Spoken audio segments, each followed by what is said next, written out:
প্রাকৃতিকভাবে পাহাড়ি ঢলের তোড়ে ধলাই নদের উৎস মুখে ভেসে আসা পাথরের বিশাল স্তূপের কারণে প্রায় 5 একর জায়গা জুড়ে তৈরি এই স্থানটি পর্যটন স্পট হিসেবে গত কয়েক বছরে বেশ সাড়া ফেলেছিল। অভিযোগ, স্থানীয় প্রভাবশালীরা অবৈধভাবে সাদা পাথর তুলে নিয়ে যাচ্ছে। এক্ষেত্রে প্রশাসনের কার্যকর অভিযান দেখা যাচ্ছে না। সিলেট নগরী থেকে 35 কিলোমিটার দূরত্বে সীমান্তবর্তী উপজেলা কোম্পানীগঞ্জ। ভারতের মেঘালয়ের পাহাড়ি ঝর্ণাগুলো থেকে যে নদীর উৎপত্তি হয়ে ভোলাগঞ্জের উপর দিয়ে বয়ে গেছে, সেই নদীর নাম ধলাই নদ।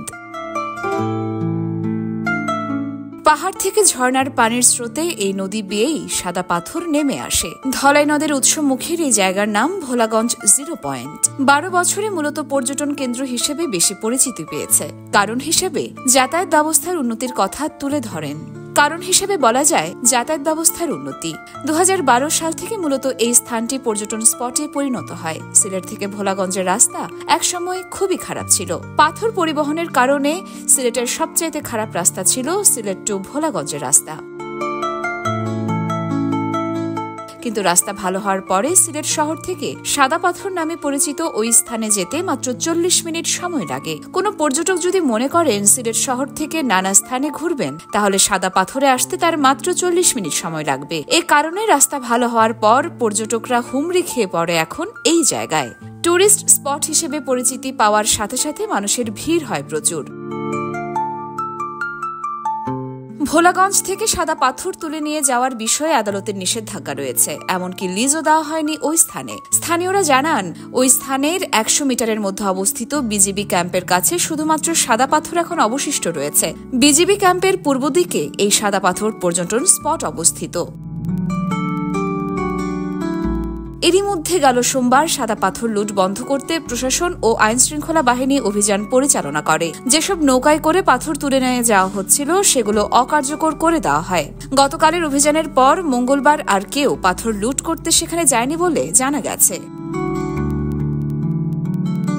5 আগস্টের পর থেকে মূলত সাদা পাথর লুট হওয়া শুরু হয়। প্রশাসনের স্থবিরতা বা ভীতি এই পাথর লুট হওয়ার মূল কারণ। প্রশাসনের কঠোর না হওয়ার কারণে এই পরিস্থিতি তৈরি হয়েছে বলে জানা গেছে। গণমাধ্যমের কিছু ভিডিওতে দেখা যায় এই সপ্তাহের শুরুর দিকে নৌকায় করে সাদা পাথর তুলে নিয়ে যাওয়া হচ্ছে। এমনকি গর্ত খুঁড়েও পাথর তুলতে দেখা যায় এইসব ভিডিওতে। প্রশ্ন হলো, পরিবেশগতভাবে সাদা পাথর স্থান কেন গুরুত্বপূর্ণ, আর এর ক্ষতিকর প্রভাবই বা কি? পরিবেশবিদদের মতে প্রাকৃতিকভাবে তৈরি এই স্থানের গুরুত্ব অপরিসীম। কেননা স্বচ্ছ পানির এই আধার এই এলাকার বেশ কিছু স্থানের খাবার পানির চাহিদা মেটায়।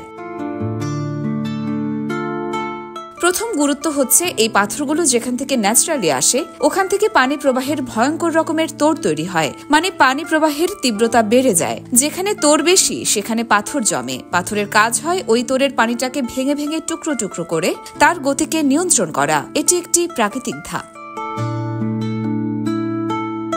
শুধু তাই নয়, পানির মধ্যে অক্সিজেন সংশ্লেষণ করাও এর কাজ, যাকে বৈজ্ঞানিক ভাষায় solar aquatic natural process of treatment বলা হয়। প্রকৃতির এই পুরো সিস্টেমে যদি কোনো ব্যাঘাত ঘটানো হয়, অর্থাৎ পাথর তুলে ফেলা হয়, তখন সিস্টেম ভেঙে পড়ে বলে জানান পরিবেশবিদেরা।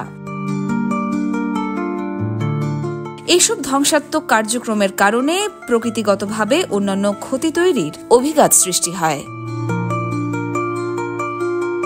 ইয়োরমা শায়ের জাহান, দেশকাল নিউজ।